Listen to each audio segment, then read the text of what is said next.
લક્ષ્ય ન્યૂઝ, એક નજર, એક લક્ષ્ય. દેવભૂમિ દ્વારકા જિલ્લાના જામખંભાળિયા ખાતે મહારાણા પ્રતાપની 486મી જન્મ જયંતિ નિમિત્તે ભવ્ય ઉજવણી કરવામાં આવી. આ પ્રસંગે મહારાણા પ્રતાપની પ્રતિમાને પુષ્પાંજલિ અર્પણ કરી તેમના અમદ્ય શૌર્ય, ત્યાગ અને અખંડ સ્વાભિમાનને યાદ કરવામાં આવ્યા હતા. આ કાર્યક્રમમાં રાજપૂત સમાજના આગેવાનો, હોદ્દેદારો, વડીલો તેમજ મોટી સંખ્યામાં યુવાનો ઉત્સાહભેર જોડાયા હતા.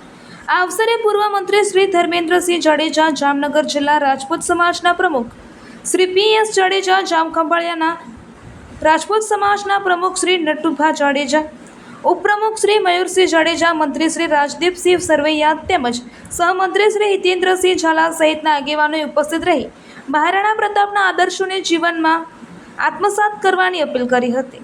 આ સમગ્ર કાર્યક્રમ દરમિયાન જય મહારાણા પ્રતાપ અને જય રાજપૂતાના ગગનભેદી નારાઓથી વાતાવરણ ગુંજી ઉઠ્યું હતું. ખાસ કરીને યુવા પેઢીમાં મહારાણા પ્રતાપના જીવન ચરિત્ર અને બલિદાન પ્રત્યે અનેકો ઉત્સાહ અને ગૌરવની લાગણી જોવા મળી હતી.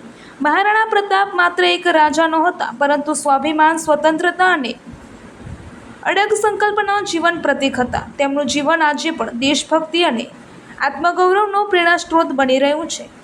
રિપોર્ટર ઘનશ્યામસિંહ વાઢેર, દેવભૂમિ દ્વારકા.